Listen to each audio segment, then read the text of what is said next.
he nods his head, and then I keep on, Brother Bodie keeps on doing what we doing. Then he'll walk to the back of the room. He'll stand there with his arms crossed. And he'll nod, and we'll nod, and we'll keep on doing what we're doing. And then finally he'll just say, stop! Y'all time, we got to go back. So we got to move before Brother Ray Muhammad comes and starts regulating. All right? Okay, so what we going to do? We have a presentation, and we have some young people. So we're going to adjust the presentation at times. Is everybody okay with that? Yeah. Because what's important is that everybody came here for something. And so what we're going to have to do is adjust it a little bit for our young brothers so that we can make it, we're going to go up and down. All right? My wife is a teacher. Any teachers in here? Okay, so what's that called when you teach to the different levels? Differentiation. Differentiation instruction, right? Differentiation instruction. There it is. Let's get up for a teacher in the house.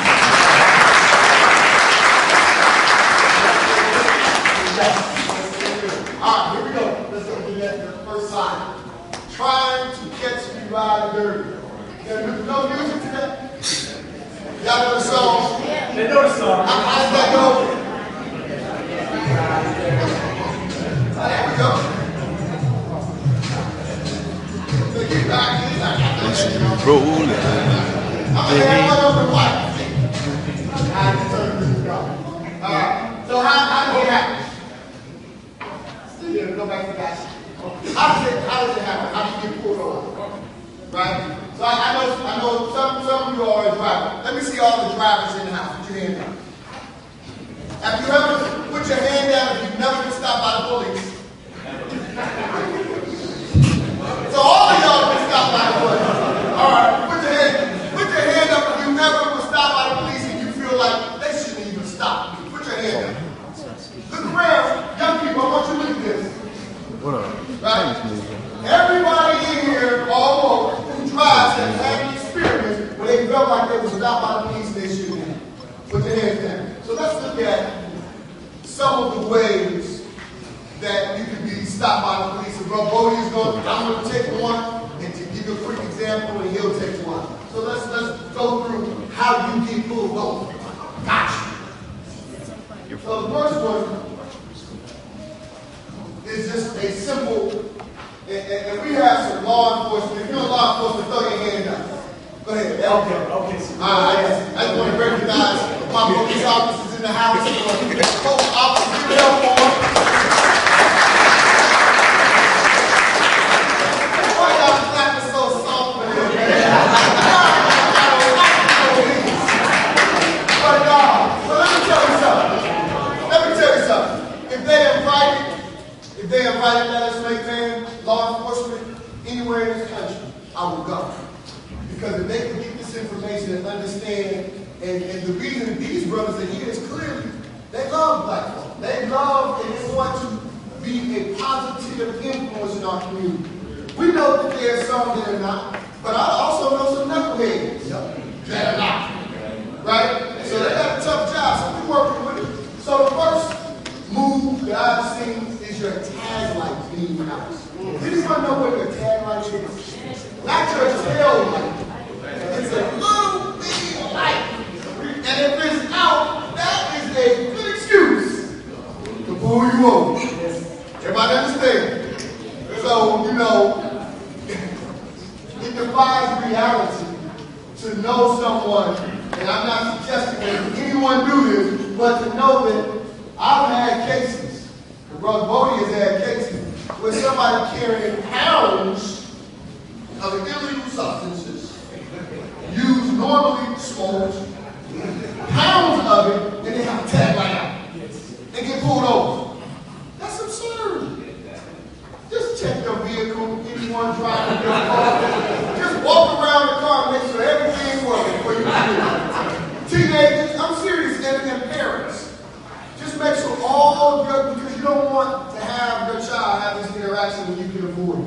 Right. The next one, Brother Bodie's going to give you a quick hit on. The next two is your tail light being out and suspended registration. I work in a county now that can scan 6 registrations at one time. just by your car going past it. So therefore, if you have a suspended registration, you're going to get stopped. And Brother Mala said this all the time. It is a myth. Your birth month is not when your tag expires. It expires on your birthday. So I have been stopped by that. Oh, it's June. And I haven't got you. Oh, no. June the 12th. So we're going to have to give you a ticket. Well, I ain't know that. Well, you should know. So I'm telling you all, before your birthday, get your registration renewed. Because the police will stop you. It's $99. You got a headlight out to be pulled over, of course. Weaving within your own lane. Isn't that a strange one? In your own lane. I want to be clear because we think, well, I was in my lane. You should be weaving within your own lane. We got to ask the question. Let me see. You got to weaving in your own lane, and the police pull you over. What are they looking for? What it is? What's their concern? All right. My brother said to see if you're drunk. Yes, absolutely. So if you're weaving in your own lane, if you were trying to, change that Beyonce CD or whatever, and you do that, they can pull you over. Okay? Following too close. This is probably one of the biggest reasons for a lot of car accidents. Brother Mala Davis law firm, my law firm, you first education. Following too closely, done this stop. Driving on suspended license. And I'm letting Brother Bowles and Brother Mala Davis keep going on that. But driving on suspended license, you can't do it. You can't do it. But it's interesting. How many of y'all think that if you get in your car and your license is suspended and you're driving in your car, they can pull you over and you haven't done anything wrong that they can see? Do you think they can pull you over? Yes. Put your hand up in the air if you think they can pull you over. You haven't done anything wrong. You're just driving regular. Congress pulls up behind you. Can they pull you over? The answer is yes. How does it work? It's fairly new case law in the last maybe 3 or 4 years, right? So what they say is that if they can show that your car, the person that the car is registered to, has a suspended license, and you match the gender and race, they can pull you over. So y'all understand? Right? So some people are like, well, man, I just got to be careful. No, you got to stay behind the wheel of your car. Your license is suspended, sit down somewhere. Let somebody, give you a ride. Next one. Traffic stop. We're going to do some traffic stop questions. We're going to move through these real quick because I want to get to the young people.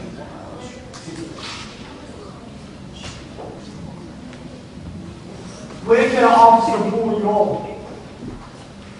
Anybody? Absolutely. Law enforcement can pull you over anytime for a traffic violation. Any traffic violation. Yes. What if somebody comes? You said what?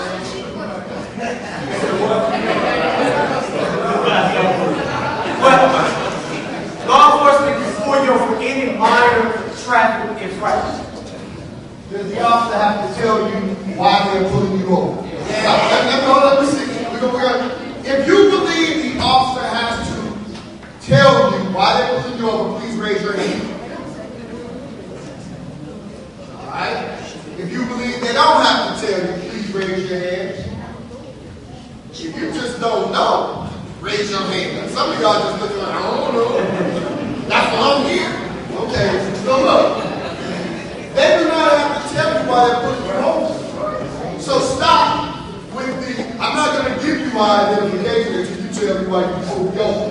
Then you're going to have a problem. Don't do that. They don't have to tell you why they are pulling you over. If you read the ticket, that will be why they pulled you over. Right? So I know my brother has a question. Go ahead.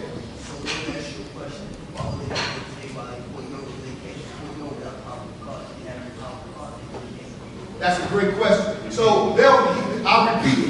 He said that why wouldn't they tell you why they pulled you over? Because they can't pull you over unless they have probable cause to pull you over.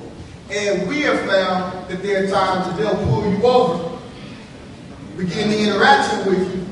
They say they smell a burnt odor of marijuana, or they'll smell a raw marijuana, or whatever. And so they don't initially tell you, they'll just start the interaction. So I'm suggesting that it's not helpful. I've never seen somebody ask a law enforcement officer, why you pulled me over, and that's helpful. They pull you over, just wait and see what the ticket is. Don't talk so much. You know what I'm saying? I mean, sometimes we talk ourselves into situations. So we just got to just be cool and just say, okay, let me see what you're going to do. Now, if they don't have proper cause for pulling you over, we're going to tell you how to report it. I'm going to tell you how to report it. If you were racially profiled, I have a slide up here to show you. If you're racially profiled, here's what you do. Everybody all right with that? So you might have questions related to that. If you don't, go ahead, brother. Sometimes the question is asked that, do you know why I'm pulling you over? That's a great question. All right. So we got to do a little role play. Can I get a driver up here? Who's the driver? You're a driver. Okay, I'm the officer. You're the officer. You're the police, man. He's kind of like a police officer. So treat me like you've been treated. I'll sit here. I have my hands on the steering wheel. Roll your window down. That's right, license and registration. Yes, officer. Don't move. Now you can't go for 3 minutes like that. You know why I pulled you over. Officer, I don't know why you pulled me over. You know when your case is presented here, and you appear to be the person that robbed the liquor store over there on Prime Road.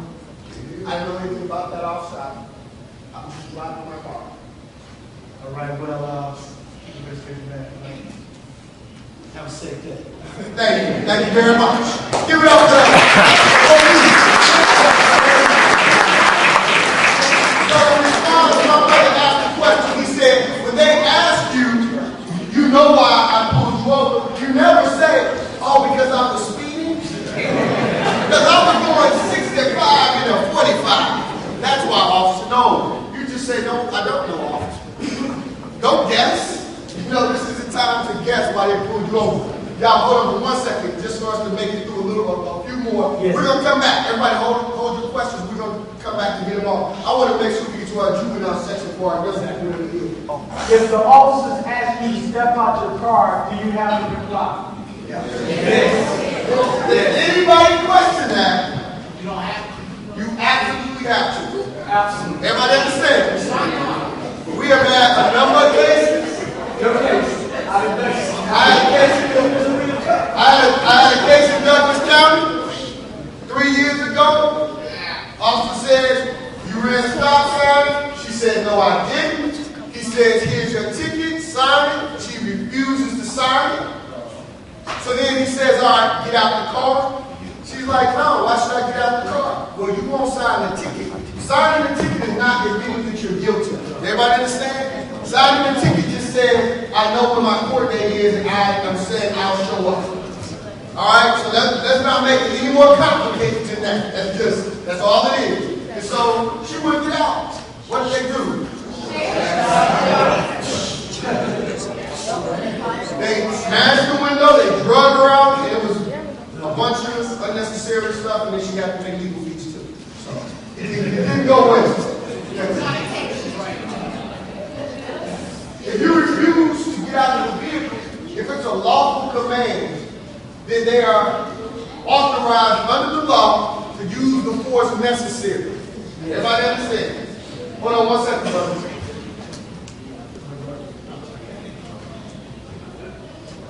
If the officer asks to search your car, can you refuse?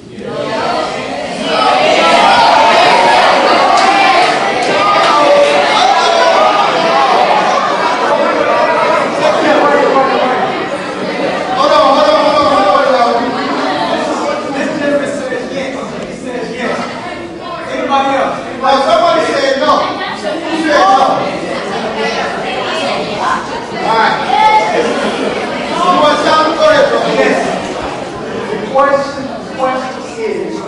Can you refuse? Absolutely.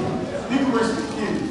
Because if it's no probable cause, they just can't search your vehicle like that. You know, and then in certain situations, they need a warrant.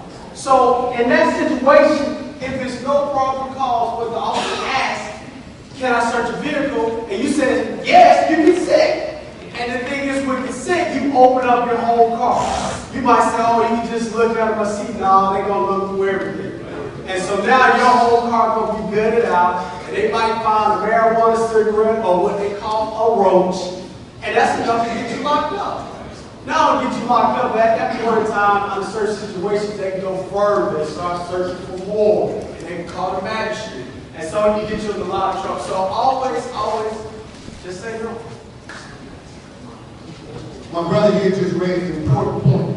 When you're in school, your locker is like, that's my locker. Well, no, the school can search. And the other point was that your bag, your school property, they can search. They can search your stuff. You drive your car. It gets a little tricky. You have to be careful. And what we're saying is, and I want our young people to hear this too. We are saying to one, respect authority, but two, to know your rights. You all understand?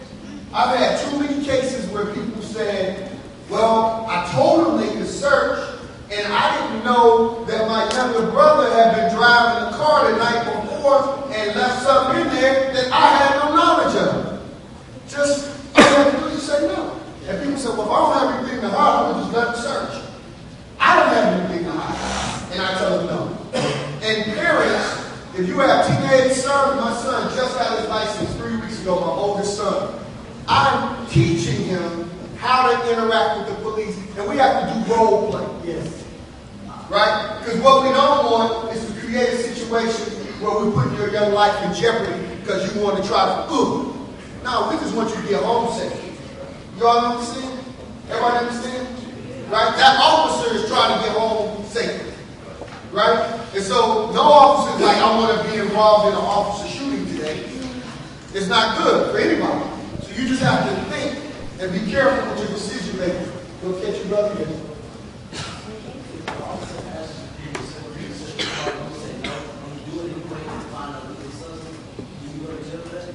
Go ahead, brother. Yes, you can. But you have a remedy. Yes, you can. But you have a remedy. Your remedy is your lawyer. We call that a motion to suppress. I do it every day. Brother David does it every day. What we do is go in, we'll file a motion because under the 4th Amendment, you have certain rights. You have a right to your things, your body, places not to be searched unless they have a warrant. So what we would do at that point in time, go and fight on your behalf, get it basically dismissed or what we call suppressed. So without the evidence, they don't have a real arrest. So if you even make a statement, anything that flows from that illegal arrest is what we call fruit of the tainted tree. So therefore, most of the time, the whole case can be kicked out of court. So you have to on that. He went in deep on it and broke it down. But we want you to open up your books real quick to page 3.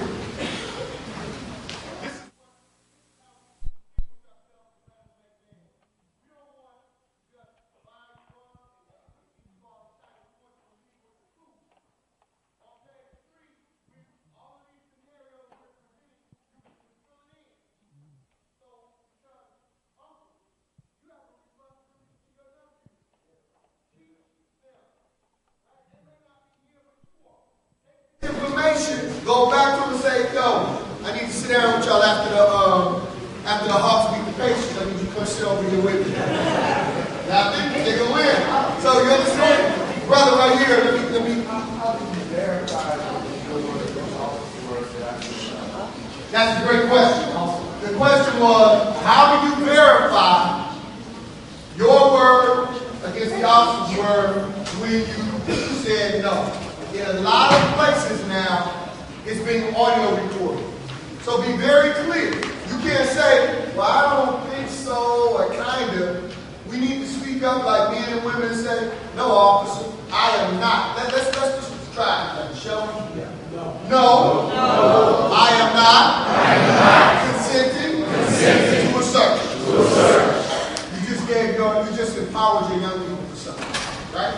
And One more question. We're going to like Brother David stated, when those lights come on, it's activated. And typically, the audio is on the officer.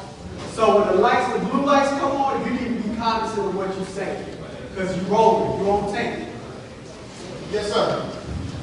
If an officer pulls you over and asks you to search you in, and you say no, at that point, how should the process go? Great question. So it goes a couple of ways. He asked, if you say no, what happens next? He says, right, what should the process be? So the process could go a number of ways. One is if he doesn't have any suspicion of any criminal activity, then you'll have to return your license, registration, allow you to be on your way. The other way is he may say, well, I smelled an odor of marijuana. If he has what's called plain smell. Anybody understand plain view is if you pull up and you have a big sack of illegal substance sitting on the seat next to you, that's in plain view. And the officer can say, I wasn't pulling you over for the weed, but I see the weed, I'm arresting you, I'm searching the rest of the car.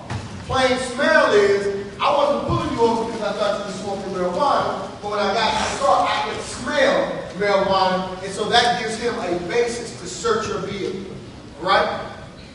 So that's how it typically goes. Beyond that, they can't hold you too long. In a lot of the instances, if y'all were coming up 75 like we were yesterday, they had one car sitting up on the bridge there, and you keep coming. And so what will happen is if they may say, well, get behind this vehicle because this is a suspected drug corridor, they pull behind it, and they already have a canine unit.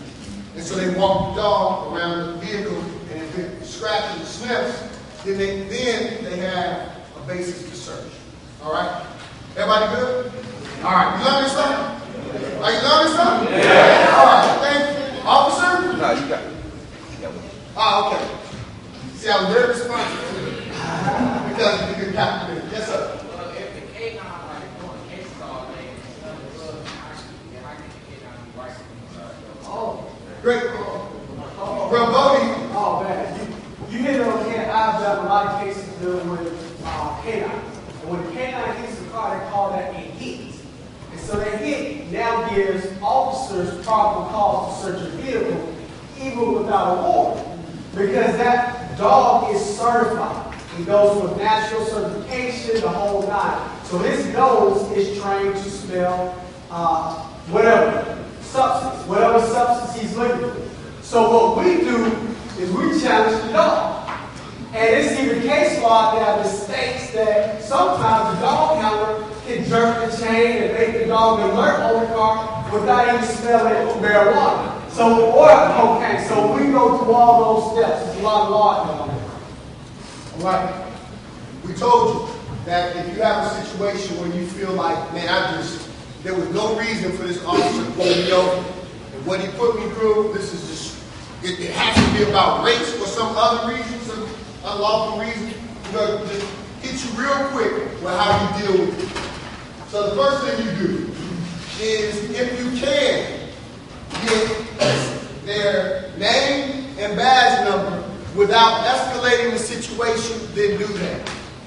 You all understand what I mean by without escalating the situation. If it's heated and you feel like the officer's just really kind of way over the top, there's other ways for you to get their name and badge number. Every time an officer pulls you over, they have to report it.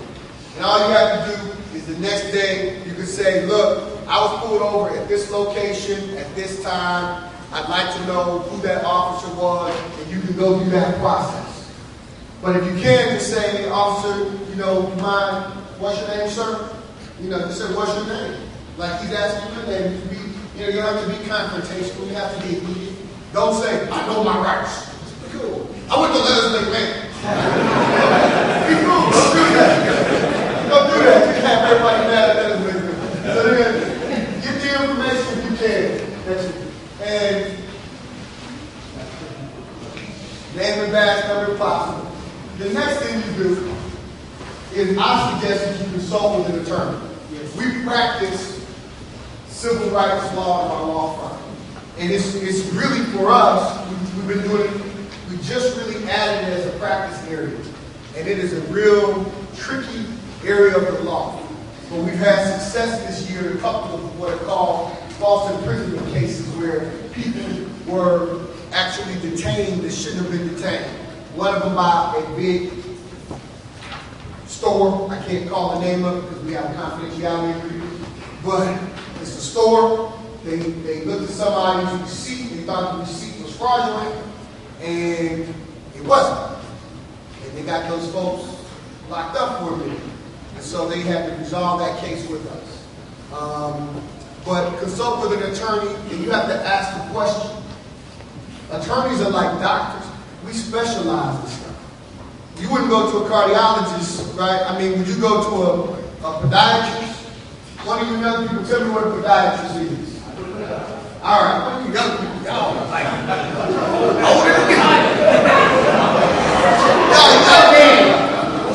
know about ladies. This, you know, I'm gonna stay over here because they're giving us good energy. I'm gonna wake y'all up over here. But you wouldn't go to a podiatrist if you need a heart surgery. So as you're looking for lawyers for different things, you have to ask, is this what you do? If you don't do this, cool, just refer me to somebody. Don't say, well, I'll try on you. No, that's you have to file a complaint. In the appendix, flip your books here and put in here a sample complaint form. Go all the way to the back. On page 23. Page 23 is reporting police misconduct. And just a sample. Every law enforcement agency has their own form for you to report an officer when you feel like you've been mistreated. And I know y'all are saying, why y'all harping on the police? It's not that we're harping on them. There are, majority of the officers that are out there are good officers. But there are some bad officers, and if they are left out there, they can hurt someone. They're power tripping, they're disrespectful, they're flat out racist, they're classist, they look at, you know, the neighborhood that you come from, and they judge you, and that's dangerous. And so, when that situation presents itself, we need you to have the courage to file a report. Yes. Because when I go and do a background check on a law enforcement officer, it's whatever the community put in there that comes out. So they may have had 25 run-ins, but everybody was like, man, all you did was go talk to somebody else about how bad it was, but you didn't step up and actually report the misconduct. And then last, you file a complaint, and then you can do what's called an open records request. And if you get to that point, give us a call. We'll tell you how to do open records requests.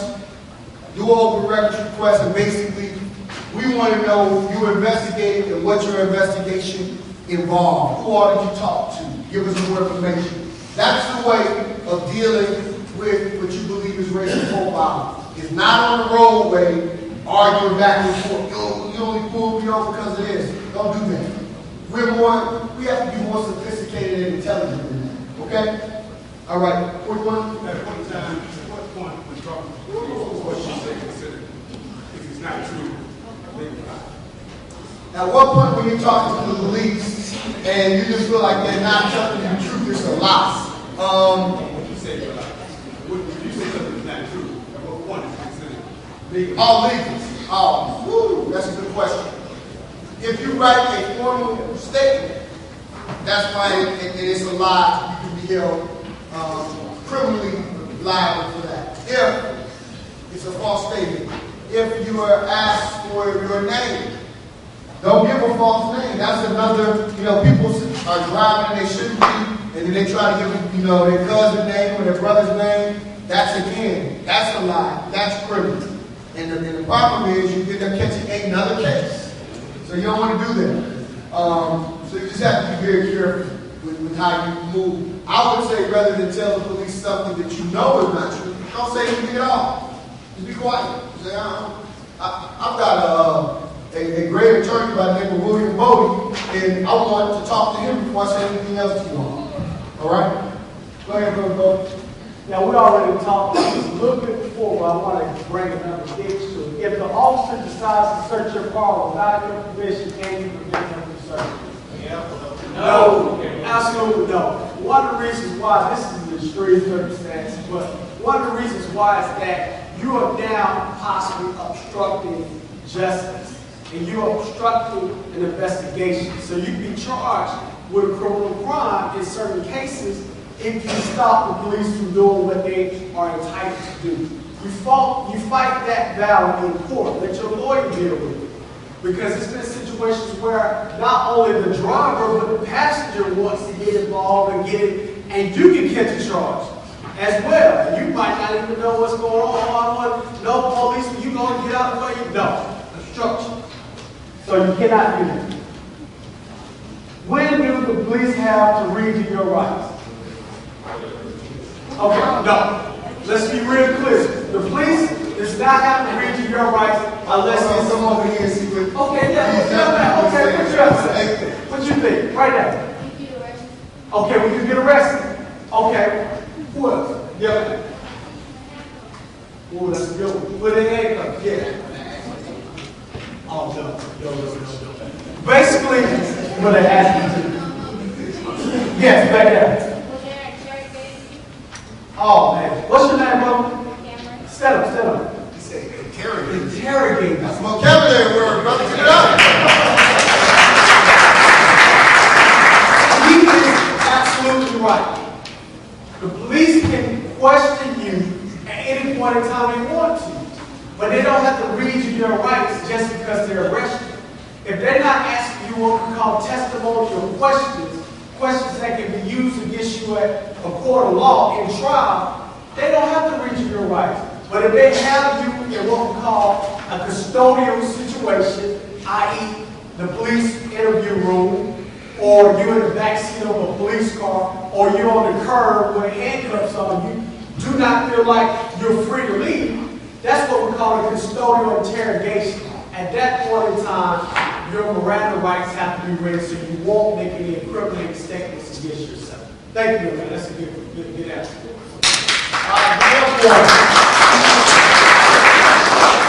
Everybody stand up real quick for me. Everybody stand up real quick. We're going to go through some things to remember. All right, come on. We're read it together. Are we ready? Wait a minute. Who's back there? Is Southwest YMCA ready?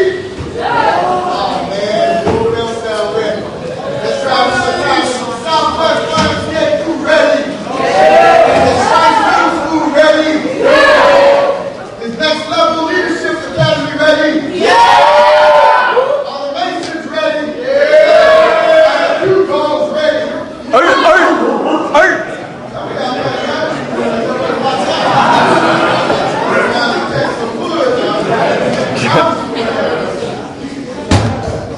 Let's start with the first one. Things to remember. Do not answer any questions except a name and address, no matter how trivial. All right, we're going to skip down. I want to go to the one that said, do not physically resist. Everybody understand that? Everybody understand? And that includes, let's jump down to never. This is true. Y'all see it? Never run. I want to hear everybody say that. Never run. Y'all understand how important that is? Everybody have a seat real quick. Go ahead.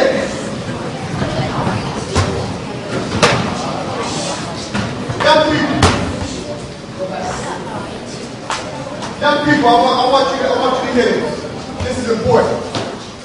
I represented a young man in Union City. His family. He got killed by a police officer. We just resolved the case. He was shot twice in the back. What brought the police officer's attention to him was that he left the area very quickly. Some people said, the officer said he ran, but running creates suspicion. Don't run from the police. If you're doing dirt, now we didn't bring you here to teach you how to do dirt, but if you're doing something, you're going to have to man up and stand up. But running creates a dangerous situation.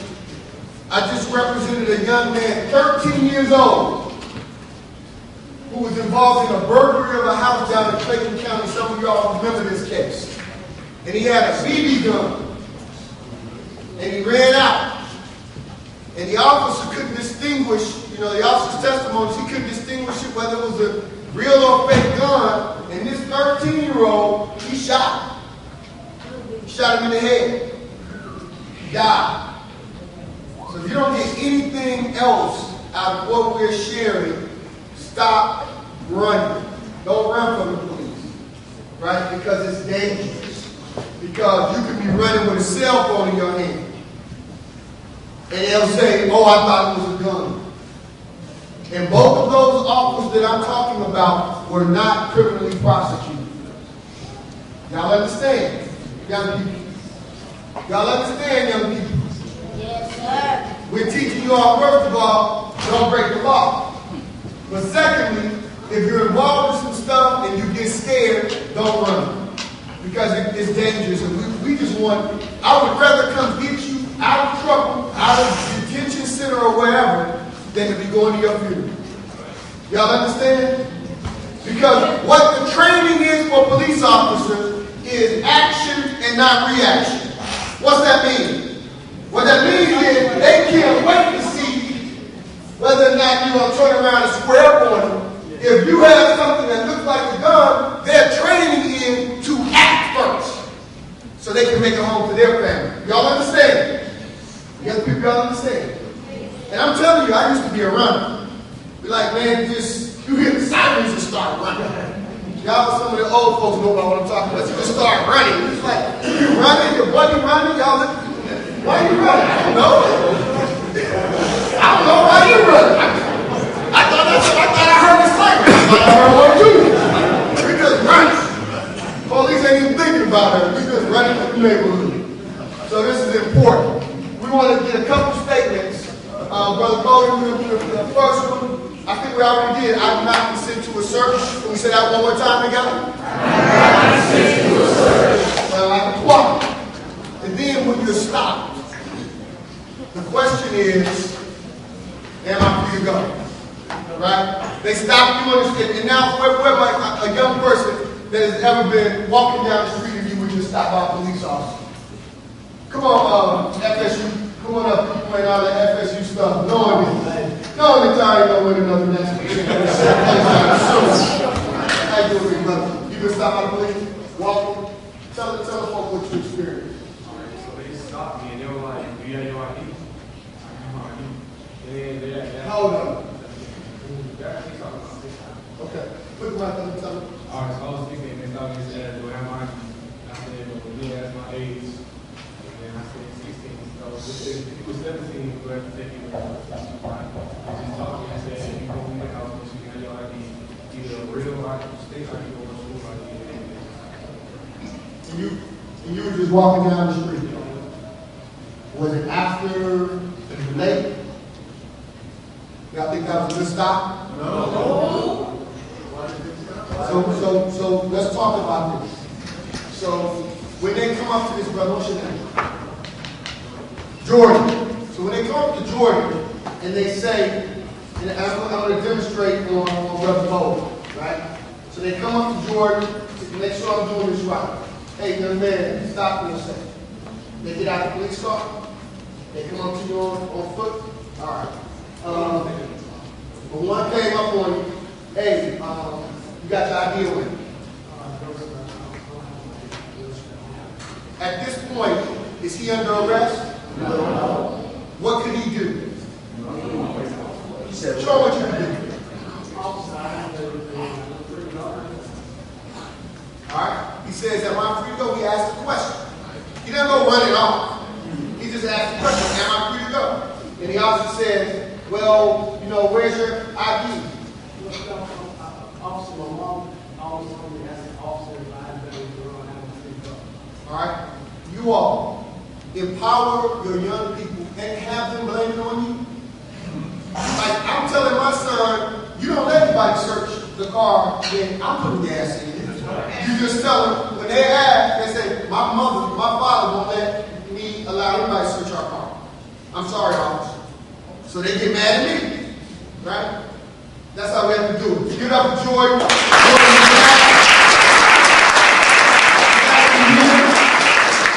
You have to do anything crazy? Yeah. Yes, sir. Explain to our young people how, if they do get pulled over, they have an issue, they want a lawyer. What's the best way to go about obtaining one? Because in our neighborhood, sometimes we can't afford lawyers, and we choose to pick up, go with a public defender, and you try to make deals with us, and you get caught that way. Thank you, brother.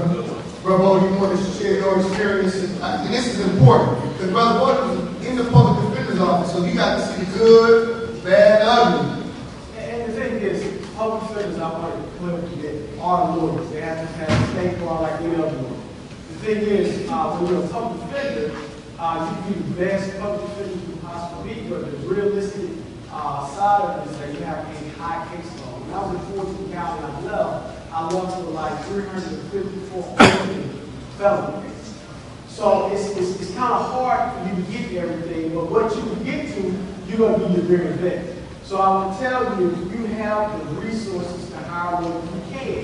Now you might not be able to go hire this guy, but you'll be able to hire somebody. Or you might be able to call this guy, you might feel a certain way, like, look, bro, I want to help you out. I might put you on a little paper. But you need to make those steps. Some people say that, oh, I need a lawyer and I'm not going to call, but just call. Just call. Pick up the phone. And I think one of the other things that's important, let me put it in context. Brother Boyd said he had 350 open cases. That's crazy. Janelle, in our criminal defense division, we are what, 100? About 110. That's a lot. Right? So we got 110. He had 350, and we have 4 attorneys, 2 part-time, 2 full-time, working on 110 cases. What you're buying is time in terms of somebody just being able to pay attention to it. It's not because no attorney says, man, I really want to be a sorry attorney this morning. You know what I'm saying? Nobody says that, right? No educator says, I really want to come in here and not give these students anything. I just want to just give them nothing. No. Sometimes it just are the circumstances that we have to figure out what we can and cannot overcome. So that's what we're dealing with. Young brother, first, briefly, and then we're going to come back here and here. Yes, sir.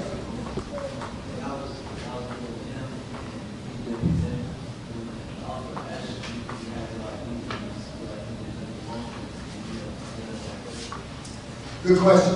He said, if you feel like you haven't done anything wrong and the officer's still asking for your ID, you have to respond to that. My response to that is yes. Right? Now, the part B of it is, then go report it. Go back, tell your father, tell your mother, and say, look, here's what happened to me, and then you all go report it. But don't get into a struggle on the street with the officer in terms of verbal or physical, because you're going to lose. All right? We have my brother and then brother here. Yes, sir. Yes. Yes. Yeah. I mean, people say they work for the state. No, they totally independent. It's 2 different agencies.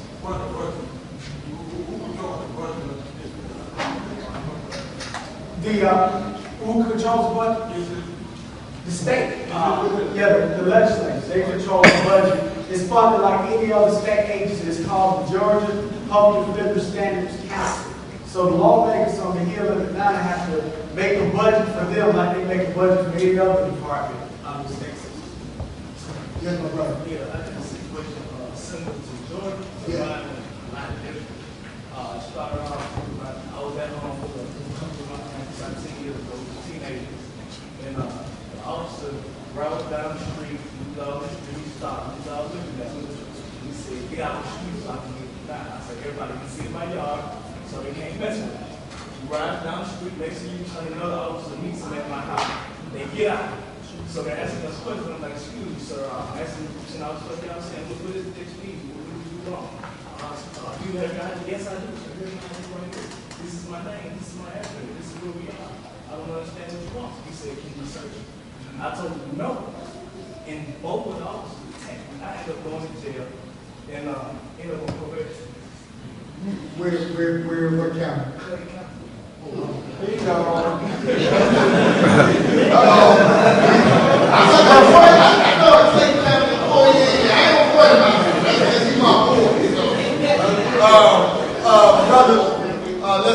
We'll talk. Okay. I want to make sure that we get through a couple of these. This one we got to get to, y'all. I know. I'm not asking you not to ask the question. Let us hit this one. Because Brother Bowden, he's got to teach on this to our young people. Because this is an epidemic in our community in terms of hitting the lick. How many of y'all know somebody right now that's locked up for armed robbery? Put your hands up. For real. That's a lot, man. That's a lot. Next slide, Brother Bowden. Can you be convicted of armed robbery even if the gun is not real? You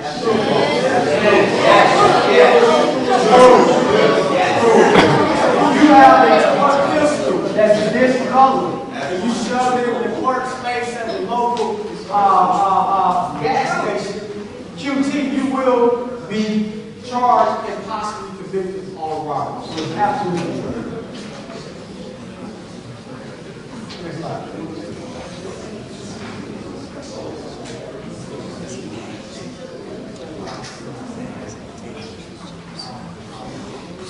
Okay, I want y'all to pay very close attention to this video. Look at this guy that's about to come in.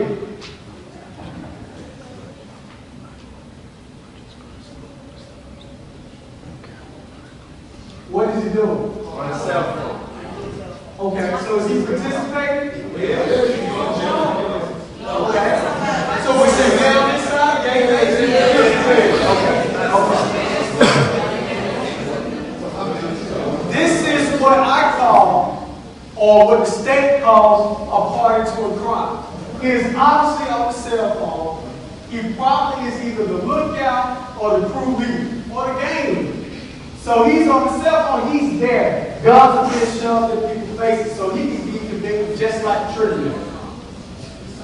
To hit a lick, armed robbery, and robbery by intimidation. Very, very serious offense. And I want you to look at B.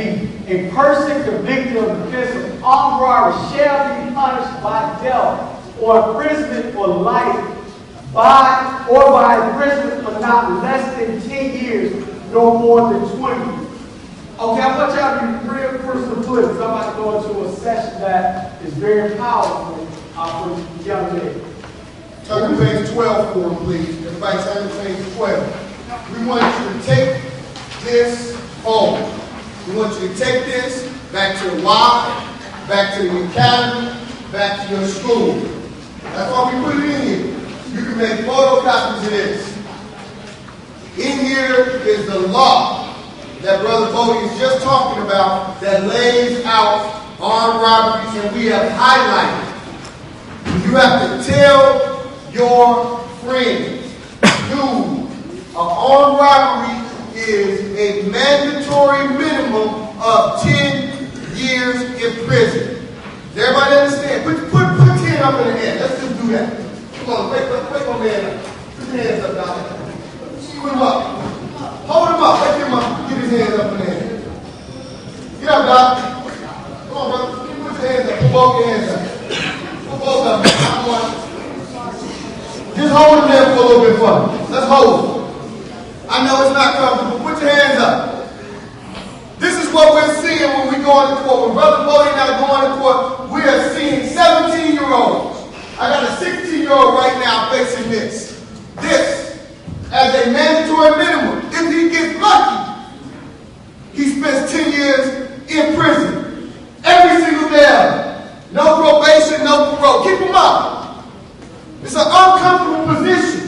Attorney Tiffany Smith just started her career as a lawyer. It breaks your heart when you see a 17-year-old, their whole life in front of them,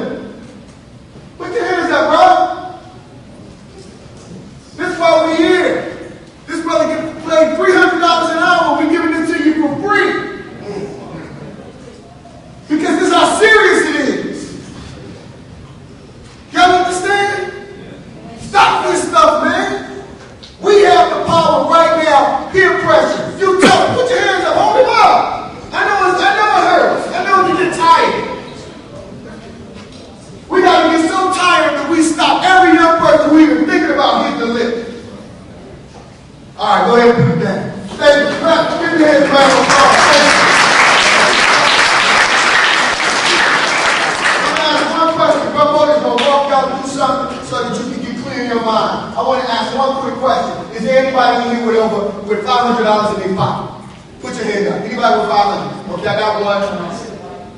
I got one. You got 500? Okay. I'll let you later. I need a loan to get back to the man. Okay. Anybody in here? So out of all of the folks in here, one person have 500. Anybody in here have $200 in their pocket? One more, two. Okay. All right. So there is no money here, is it fair to say, that has $1,000 in their pocket? So let's use some logic. Come here, bro. Come here for a second. Come here, real quick. You, stop. You. Come here. Come up on stage. You walking down the street, and I'm ready. Me and my boys are like, man, we got to come up real quick. And so I come and put that tool in your back and say, yo, let me get what you got. What you going to have in your pocket? What they going to give you?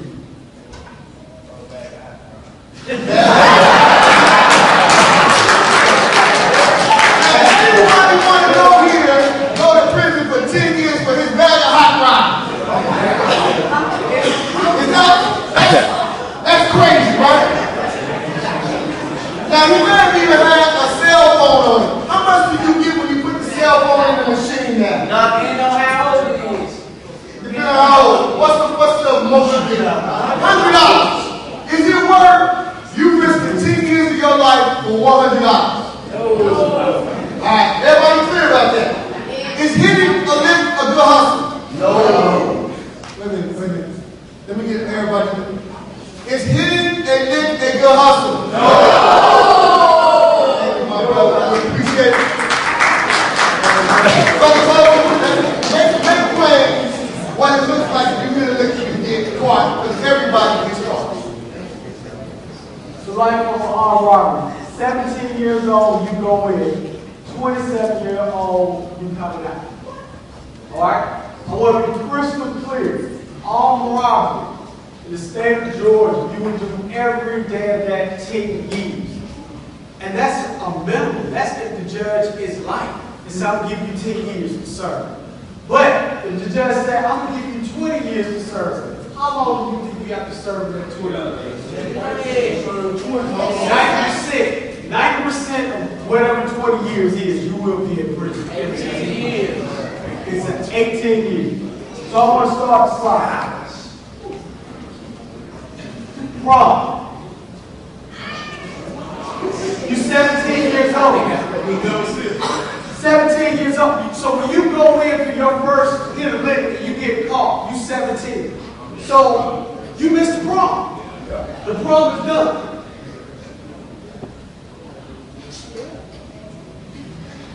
18 years old. That's when you sign up to vote. But you can't vote because you're in prison. You missed that opportunity. 19 years old. You're a college freshman, college sophomore. You got your first year of college up under your belt. You're ready to go. You're ready to hit the ground running. 20. Well, we know. That's when you get ready to play. You're talking about a junior in college at that point in time. 21 years old. You ready to go hit the time to go party. We're not endorsing alcohol or anything. Now you can do legally what you want to do. But you can't do legally what you want to do because Bubba got his hand on your neck. And he's crying on you because you're probably a fish. You know what a fish is, don't you? Yes, sir. Exactly. 22 years old. This is a group of Morehouse men, graduating. You can't do anything because you're in prison. You won't graduate. 23. Oh man, you making money. You making money. Hey, I'm about to get my first little gig, get a car, I'm ready to ride. But you can't do that because you're in prison. 24 years old, you meet your future spouse. Y'all loving each other, you want to move to the next level, but you can't do that because you're in prison. Getting married, first house, ready to go, ready to start a family. You can't do that because you're in prison. You're working on your 8th year in prison at this point. 26. You got a baby on the way. No, you don't have a baby on the way. You're in prison. And I heard somebody say you're somebody else's baby. 27 years old, 10-year class reunion. You can't go to your class reunion because you're still in prison at that point in time. I want everybody to realize 10 years is a long time. Set up, brother. How old are you? Put them on the stage there, brother. You're 10 years old, right? What grade are you? You're in 4th grade. And you're probably about, what, about 4.5 feet tall? Okay. Sit up. Sit up. How old are you? How tall are you? What grade are you? I want you guys to realize these two are just 7 years apart. But look at what 7 years look like. You see what I'm saying? So we're looking at a situation where it's not even 10 years apart. We're looking at the divine number 7, and we see the big difference. What I'm telling you all, look how much you could have grown in 7 years. Look how much you could have grown in 10 years. But you lose that opportunity. Thank you, fellas. I appreciate it.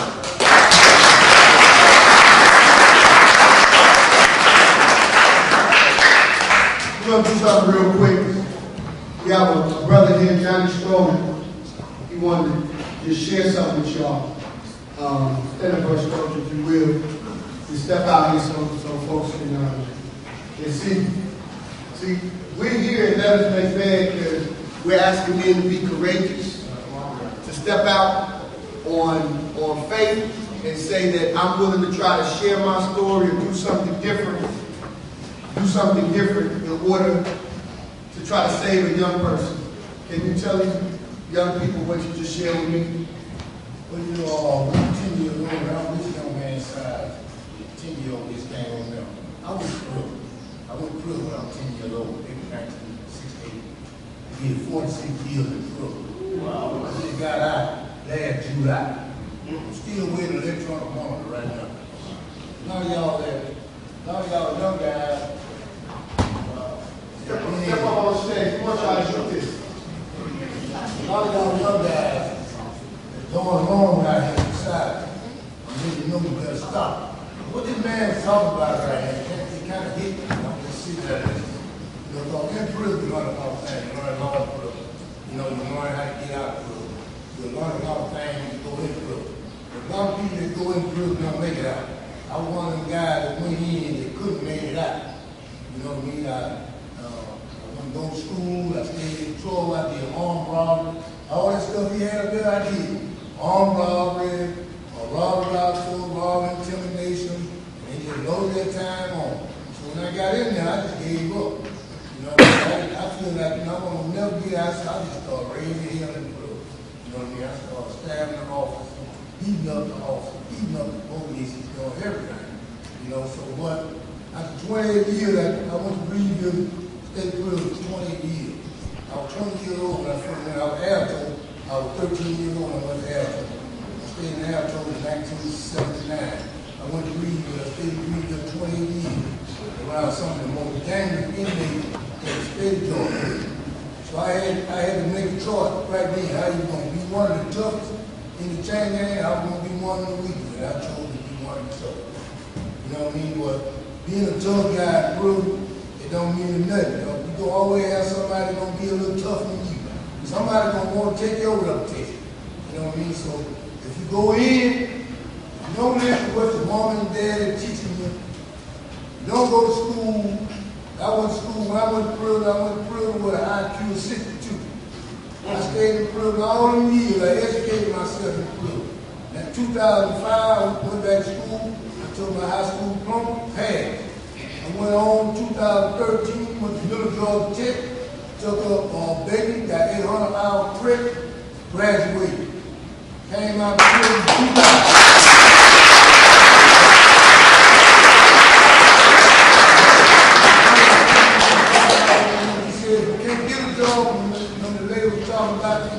She said, if you can't get a job, because you know when you come out of the felony, you ain't gonna be able to get a job. You're gonna be looking at you different. And You know what I mean? You gotta feel it now. We can't have you. You know what I mean? So you gonna get the door slammed in your face. I got out. I came out of prison in July last year. And I talked to Rick Brown, man, we had next step staff. You know, and he gave me my first job. I made $10 an hour. I got 2 weeks, $10 an hour. I left Rick Brown because had some problems in his organization. And I was working with 2 million fellas. We were in Clark County, brother them. 6 of us in the car. You know what I mean? They drive, they smoke marijuana, and got weed, wine in the car, drinking pills. I said, hold it, man, let me out. I'm thinking like 46 years out of here.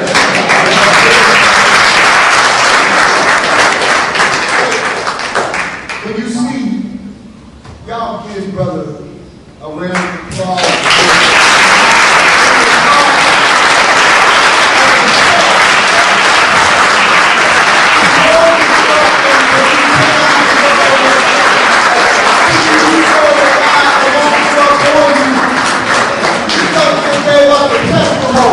he just showed that he got an ankle monitor. Young people, hear what he's saying, right? What he's telling you is you don't have to go through what he went through. That's why he stood up here. I asked him to stand up here, and he said it takes courage to do this. Now I want to just push it a little bit further before I let him sit down. I feel like I'm a fairly fit brother. And I might be a little bit younger than he is. But I sure wouldn't want to have to get into a scrap with him. Y'all feel me? So, if there's some cats talking to him, and I'm 17, I'm in trouble. If you got bad intentions. You understand what I'm saying? Young people? You all understand? Yeah. Not to play with. Thank you.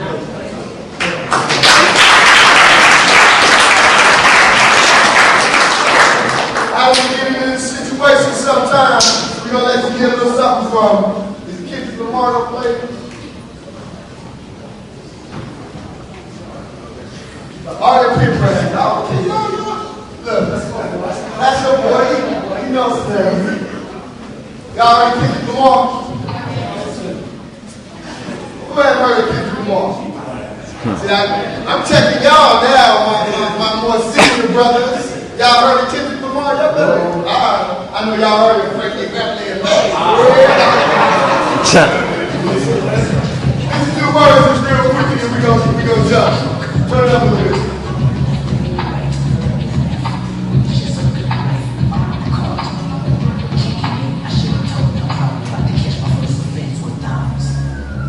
With the homies, I catch my first offense. I was just serving the life.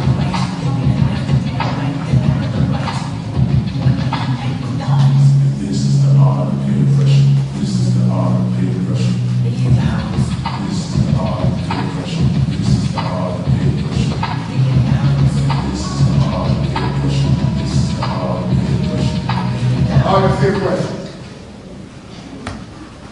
Kendrick Lamar is telling this story about how, and if you listen to the whole song, he talks about in most situations he's really nonviolent. But this particular time he was with the homies, and he jumped out on somebody. He said most of the time, you know, I'm not even in this neighborhood, but this particular time I'm with the homies, so we just straight keep the door. He talks about kicking the door and like, yo, is somebody in here? And they go through this whole scenario. He's talking about the art of peer pressure. We're going to say 2 words that we want y'all to write down. You got a pen, write it down. You got a cell phone, put it in. The first word is a very simple word. When somebody said, man, I got better gym shoes on than you got. Your response should be, so what? So, simple response. Man, I got a sweeter jacket on than you got. Response, so. Man, I got more money in my pocket than you got. So. You want to learn how to go get some more money, man? I got a way we can hit this lick. And then your response should be no. So it's so And no, that's it. Brother Brandon Bean is a great motivational speaker. And when he told this to young people, I said, Brother Brian, I'm going to, for the first few times, give you credit. But eventually, I'm going to start saying, I see you. But it's just simple. Young people, I know it feels hard. If somebody's acting like you know, you just say so. And then when you know that they're wrong, you know that everything that your grandmama, your mom, and your father taught you, they wouldn't approve of it, just say no. I know that's a challenge, but we have to practice it. Everybody understand? Anybody want to go get a lick? No. My bow tie is better than y'all. No. Right on. Next slide. If you are with someone who commits a crime, you can be charged with the same crime, face the same charge. True or false? True. Yes, absolutely. This is what they call the state of Georgia party to a crime. I don't know if you all have heard of Jack Boys, you probably heard the Jesus song, but these were individuals, young individuals that terrorized Fulton County. They committed all types of crimes, murders, armed robberies, through the rape. They're now in prison for the rest of their life. Now, everybody might not have committed the same crime, but because they're the Jack Boys and they were working in unison as what we can call a criminal enterprise, they're all in together. So all of them, even the young lady on the end that's smiling, will never see the light of day again. So if the Jack Boys don't rob you, as Jesus said, you're going to go to prison. Can a person be charged with bullying if the only form of harassment is by Facebook and Instagram? Yes. Absolutely. Stop. We have to stop. Everybody understand this Instagramming where you're talking about? First of all, I want to be real clear. The way that every crime is investigated is they jump on social media. Yes. I'm telling you, every time we have a case, they jump on social media and they will have pulled down pictures of people holding the pistol that they allegedly used.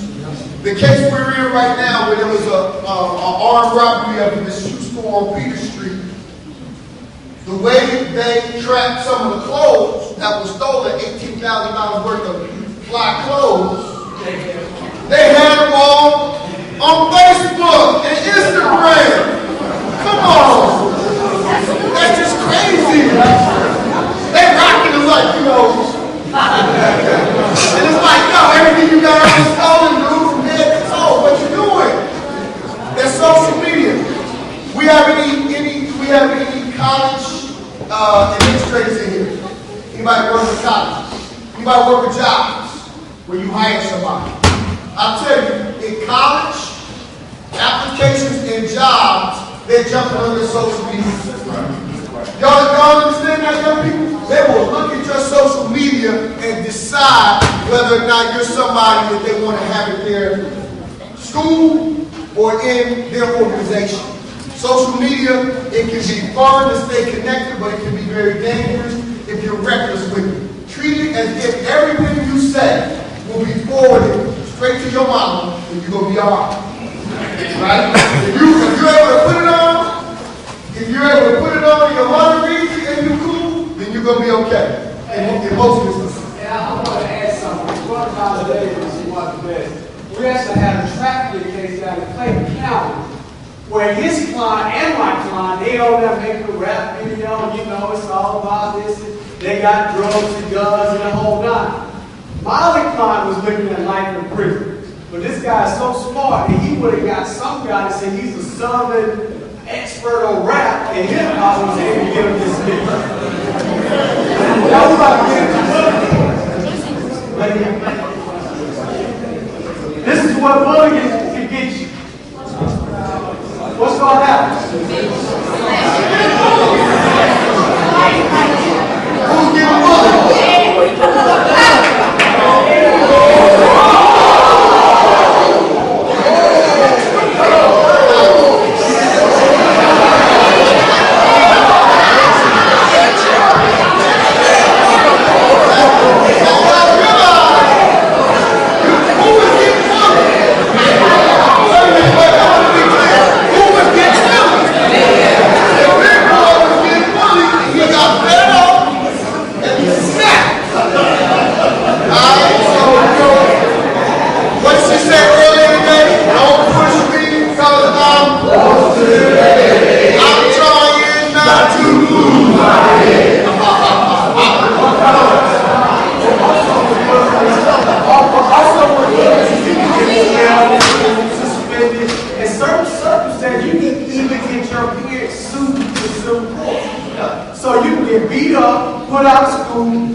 I know y'all are like, man, there are a bunch of young kids here while we were talking murder. Let me tell you how it works. We were at West Georgia 2 years ago. 2 years ago, we were at West Georgia. I'm going to try to get this. Be realistic. If you're involved in a felony, right? Can a person charged with felony murder if he's during the course of a cocaine deal or someone is killed? If you're involved in a felony, and I know you like, man, I just came to sell some dope. I didn't come to shoot nobody, but somebody gets shot. I just came to burglarize a house. The case that I was telling you about, that 13-year-old, that 13-year-old was with 3 other people that were 17, 18, and 20 down in Clayton County. When he got shot in the head by the police officer, what do you think they charged the other 3 who were involved in the burglary with? Felony murder. They didn't even fire the gun. Y'all understand? I want you to just get that in your head real quick. There's a person who goes in, that's your boy. You all come running out together, and the police end up shooting your boy because y'all doing dirt together. You get the felony murder charge of your friend. Y'all understand? If you are involved in a felony, this is what we do. If you're involved in a felony, and someone ends up getting killed, you get charged with felony murder. What is murder? What is the sentence for murder? What is life? Can you get a parole on a life sentence? 30 years. Every single day of 30 years. Come on, man. That's lays it out. Quick, we got a question. Hold on 1 second. We're gonna go. We're almost finished, y'all. We're gonna hit our juvenile, some juvenile stuff.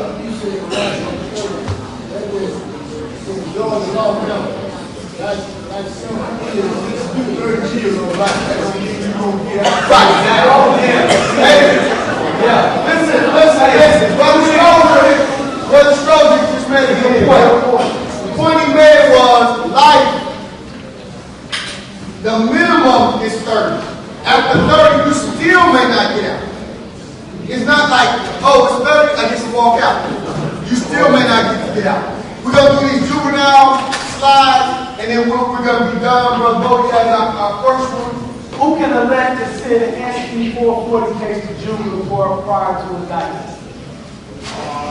Supreme Court.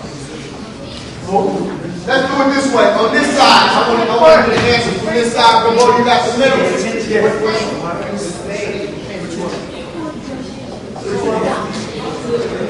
What's the SB 440? SB 440 is Senate Bill 440. And Senate Bill 440 says that if you are a juvenile charged with one of the 7 deadly sins, which includes murder, armed robbery, rape, aggravated child molestation, all 7 of those, you can get treated as an adult from the age of 13.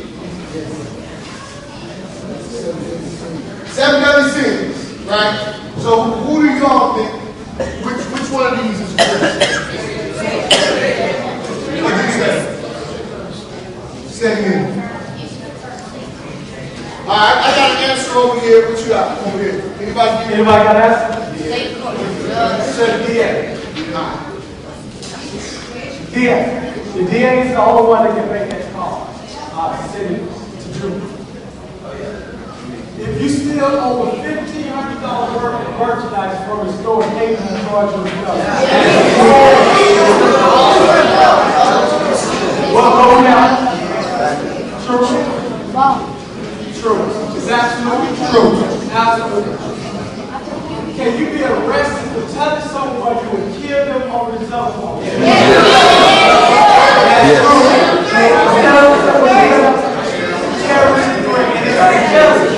What he's saying, it's called a terrorist threat. It's a felony. A felony. If you have items in your possession found to be taken for a recent burglary, can you be arrested for burglary? Why is that? Why is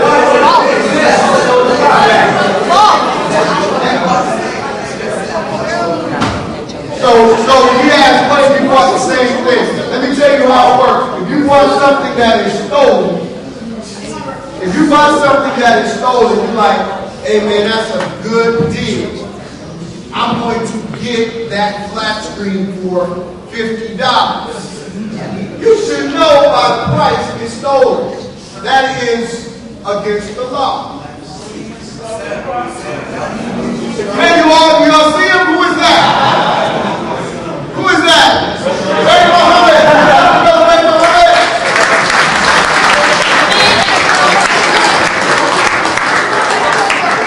He missed his verse, so now he's becoming real angry, y'all. Go to the very end of the slide. Let's go. Boom, boom, boom.